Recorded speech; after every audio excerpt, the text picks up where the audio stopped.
be here tonight, and we're back in the 8th chapter of the book of Revelation. And it'll take us a year or two to get through this book, but we're in no hurry. And I enjoy teaching it.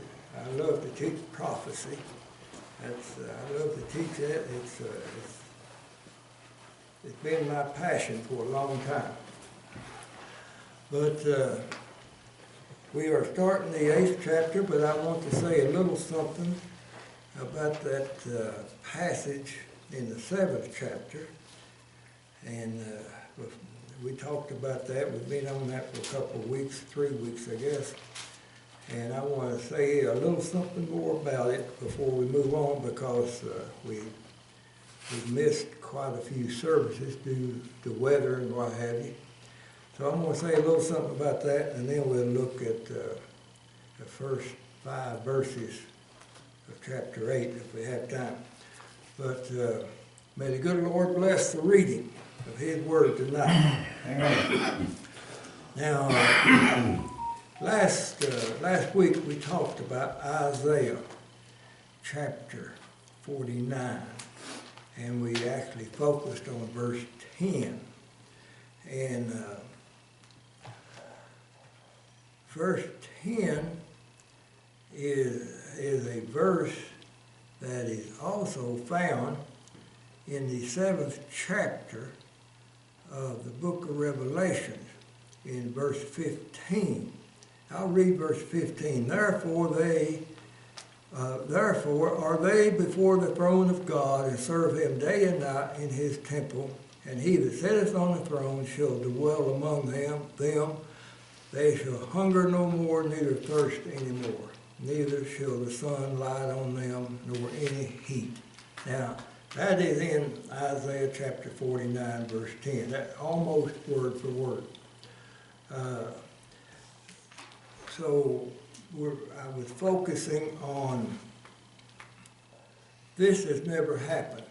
That promise made to a certain group of people in the Old Testament has never come about. We know that, and it hasn't come about today. No one received, no prophet, no one has received that on earth. So that was never meant to be a promise during this life. It's a promise, just like the book of Revelation here puts it in the future. This is a heavenly promise. And if we was to read, I'm not going to, from verse 9 through 17, we will see 2 groups of people there. And that verse of Scripture is talking about the second group. And this is what Isaiah was talking about, is that group of people. This is the special blessing that was promised to that group of people, and it applies today the same as it did then. And it was that group of people that did what Israel was meant to do. Israel was put on this earth for a purpose, and that is to be a light to the Gentiles. It failed to do that. It ended up crucifying the light of the world, Jesus Christ. It failed miserably time after time after time. It has a history of failures. So the church needs to look at that and learn from it. Amen. I'm talking about the church in America and the church around the world. And we do not want to go down that road. But that's what that verse, you find it in Isaiah chapter 49, it's verse 10, I believe.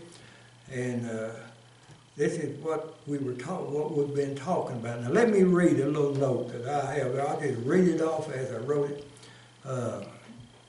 Isaiah chapter 9 plainly teaches that the glory of Israel is to be a light to the Gentiles. That's the theme of that chapter. This is their glory, to be a light to the Gentile world. Some Israelites were lights to the Gentile world. Some were. The prophets, there were some great Israelites in the Old Testament. I mean, there's a long list of them. Just as some Christians were and are lights to the world today. Some are. We don't need to just focus on America to find those lights. Some of these foreign countries, people are Christians in the face of death, literally death. But some Christians today are lights to the world, and in the face of great tribulation. That's where this group came from. They came out of great tribulation. Now, Revelation 6, 7 through 14. We find a group there that's called the souls under the altar. They were in heaven. They are in heaven today. That's where they're at today. And the souls under the altar simply means that they're in heaven and they're protected by what was on the altar, Jesus Christ. Now, I would say that it is these servants that make up the second group of Revelation 6, 7 through 14. Now, this group here, Revelation 6, 7 through 14, and this group here, I believe, are the same group. And this is where I will be teaching from that standpoint. Then, those that did what Israel was designed to do, and that they will receive their reward. The Jews that did what Israel was designed to do, and the Christians that do what the church is designed to do. We have a design. We're designed to be a light to the world. Israel was designed to be a light to the world, light to the Gentiles, which is the same thing. It's the same thing. So this is what we are supposed to do, is to be a light to the world. And that chapter, Isaiah 49, really sheds a tremendous light on that. But we've already talked about it. I'm not going to get into it tonight. But here is something that I think is applicable today. The nation Israel failed to be a light to the Gentiles. They failed miserably. My goodness, they crucified the light of the world. Because they failed to understand the grace of God. I believe this is in the heart of the failures of ancient Israel, even the modern Israel today. They fail to understand the grace of God and His sovereignty through His Son Jesus. And they turned the sacrificial lamb into a law. This is what Israel did. They made it a law. And they smothered the grace of God. Now, many churches today tend to go down that same road. Some of these denominations out there, they tend to go down that same road and they smother the knowledge of the grace of God. And they're going to lose a great many of their rewards. I'm not talking about their salvation, but I'm talking about rewards. Now, I want to get my rewards, because these rewards that we get during this life, what you bound in this world, what is bound in this world is bound in the next world, eternally. So these little rewards, they might be small, they might be great. They're important because they last throughout eternity. They're not something temporary. So this is my statement on what we have studied up to now. Now, in verse 1 of the 8th chapter of Revelation, I'm going to read, just take a couple of verses here. And when he had opened the seventh seal, of course this is a book of 7 seals that had just been handed to the Lamb of God. If we go back to the 5th chapter, and he had received this book sealed with 7 seals. All of these events up until now had been heavenly, apart from the 144,000 Jews that were chosen. But now the Lamb is preparing to, he is opening, getting ready to open the 7th seal. We've already opened the first 7, the first 6, now he's opening the 7th seal. Now, it says, and when he had opened the 7th seal, there was silence in heaven about the space of half an hour. This is kind of an unusual verse in one way, because we find heaven. Now, this is the heaven that exists today. When we talk about heaven, we have to be a little cautious, because there's going to be a new heaven and a new earth. This is plainly stated, and we'll be wearing that out in the future. But this is the heaven that exists today. And there's silence when he opens this, when he prepares to open this 7th seal. There's silence in heaven for about the space of a half an hour. Now, in the new heaven that we read about over at the end of Revelation, we are reading about a totally different heaven. This is the eternal heaven.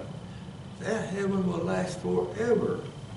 And in that, we find that there is no night, there is no sun, there's only eternity in that heaven.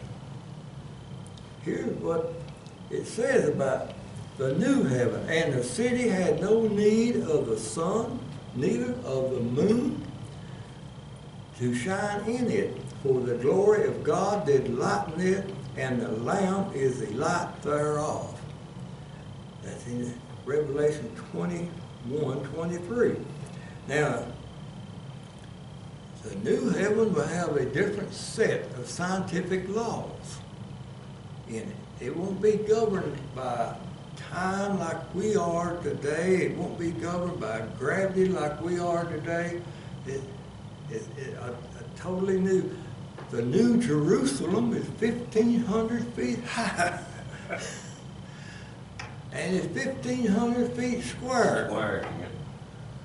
You know, that covers most of the United States. And it's 1,500 miles high. I said feet, I believe. And you see that it's a new set of scientific laws in the new heaven.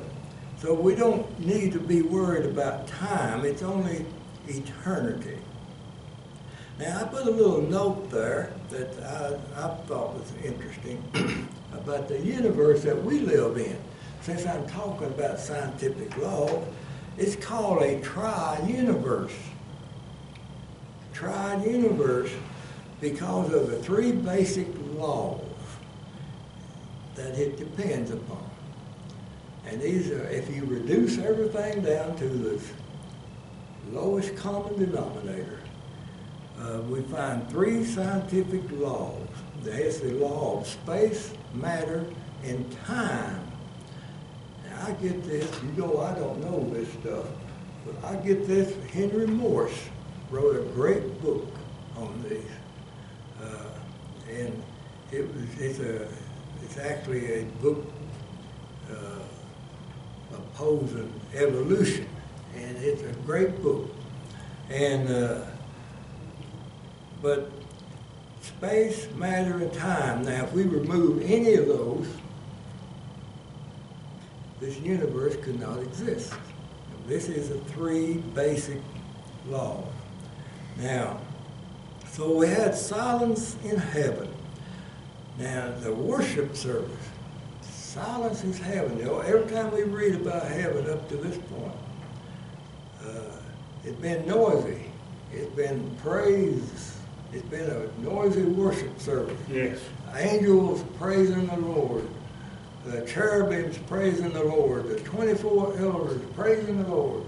It's been a worship service up to a lot of motion and commotion.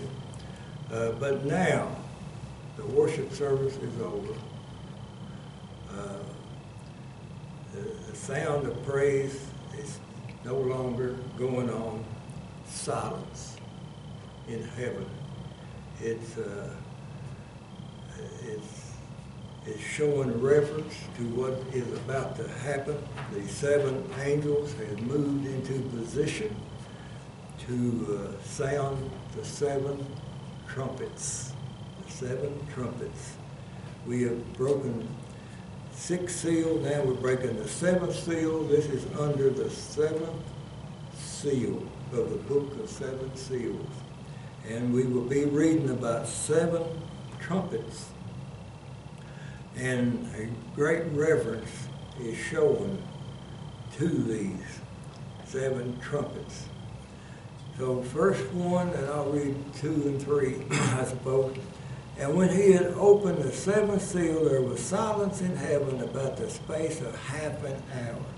And I saw the 7 angels which stood before God, and to them were given 7 trumpets. Of course, the last trumpet is the rapture of a church. 1 Corinthians 15:52, that passage there makes that very clear. The last trumpet is the rapture of the church. Of course, this trumpet sounds, Paul talked about it in Thessalonians 4:16. That is where we will meet the Lord in the air. We don't meet the Lord on the ground. We don't meet him in heaven. We meet him in the air. Yeah. Then he takes us to heaven. But our meeting place is like the prodigal son. You know, the father saw the prodigal son coming at a distance, and he run to meet him halfway. So we're going to meet the Lord in the air at the last trumpet. And the 7 angels which stood before God, and to them were given 7 trumpets, and another angel came and stood at the altar, having a golden censer, and there was given unto him much incense, that he should offer it with the prayers of all saints upon the golden altar which was before the throne. This golden censer that seemed to be filled with the prayers of all saints. This is very interesting. The first time we heard of the prayers of the saints were back in 5:8, and the 24 elders each had a censer filled with the prayers of the saints. They were called there golden vials full of odors, which are the prayers of saints.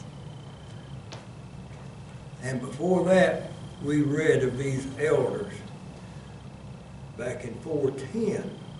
The 24 elders fell down before him that sat on the throne, and worshiped him that liveth forever and ever. And they cast their crowns before the throne. Now, you know, when you remove the crown and cast it before the throne, this seems to be a symbol of surrendering your crown. These 24 elders in heaven that now is were given crowns, but at this point they removed them and they cast them before the throne. They had surrendered this authority that they had been given, this responsibility that they had been given, it seemed to me that it had been surrendered. Now I have to wonder, just wondering, that the 24 elders that once held the prayers of the saints, they once held the censer, they held the prayers of the saints, we no longer see them in that position. Now we see an angel holding the prayers of the saints in a censer, a golden censer. It seems the elders had passed it to an angel, because they no longer have those censers. From here on out, each time we read about the 24 elders, which were redeemed from the earth, each time we read about them, they are in service to John or to the rapture of the church. They're in service to the supper of the bride and the groom. We'll be reading about that in the 19th chapter. But they're always in a different service now. And just like here, they're in a service. So it seems that the 24 elders have now passed the prayers of the saints to an angel. And he has carried it to the golden altar which was before the throne.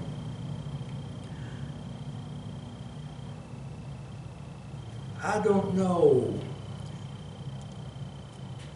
about the prayers of the saints, whether it means the saints that are in heaven or the saints on earth.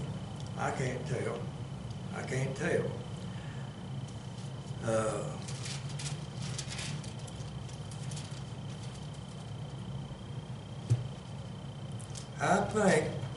I tend to think it is the saints that are in heaven. Here, I want to read verse 10 of chapter 6. Here is the saints in heaven, and they cried with a loud voice, saying, How long, O Lord, holy and true, dost thou not judge and avenge our blood on them that dwell on the earth? That's the saints in heaven speaking. So I tend to think that is what this is. The saints in heaven that had been persecuted, waiting for judgment, waiting for this moment, waiting for this time that we're reading about in the book of Revelation. I tend to believe this is what that is referring to. The saints in heaven communicating with the Lord. I can't establish that, but I can establish it being on earth either. So I can't establish it either way. But that's what I tend to believe. But look at what happens to the censer. And in verse 4 and 5. And the smoke of the incense which came with the prayers of the saints ascended up before God out of the angel's hand. And the angel took the censer and filled it with fire of the altar and cast it into the earth. And there were voices and thunderings and lightnings and an earthquake. So the angel sends the prayers up to God. They go up from the angel's hands. He takes the censer, fills it with fire from the altar, and he casts it into the earth. It does not say onto the earth or down to the earth. It says into the earth. Now, as we read through this book of Revelation, we're going to be reading of some horrific things happening to planet Earth. This is one reason no one will go here. I believe that's just one reason. There's other reasons, because it frightens people, especially people that don't understand the rapture of the church. Some of these denominations, they get out there pretty far out sometimes. But to be cast into the earth, this is like the earth being cursed. We find planet Earth, as we continue on, turning against mankind. The very planet no longer delivers blessings to mankind, only judgments.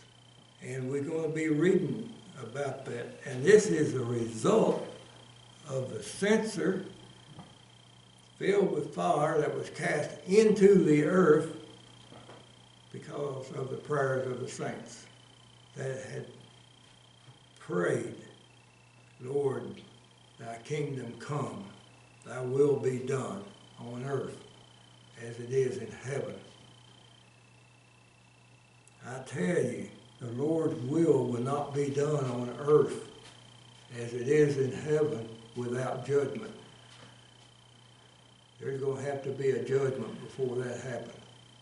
It's not going to just happen through preaching or evangelism or anything like that. There's going to be judgment before that takes place.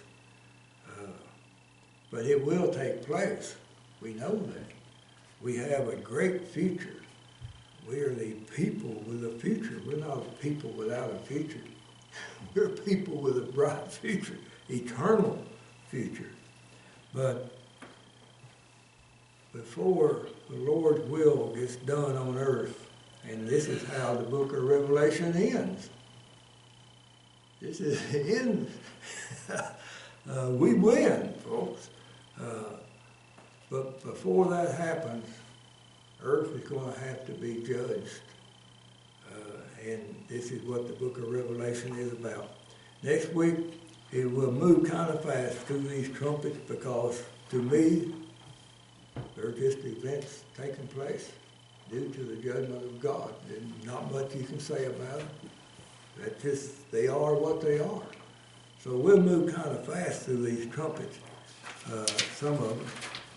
That's all I have. It's good to see you here tonight. Thanks.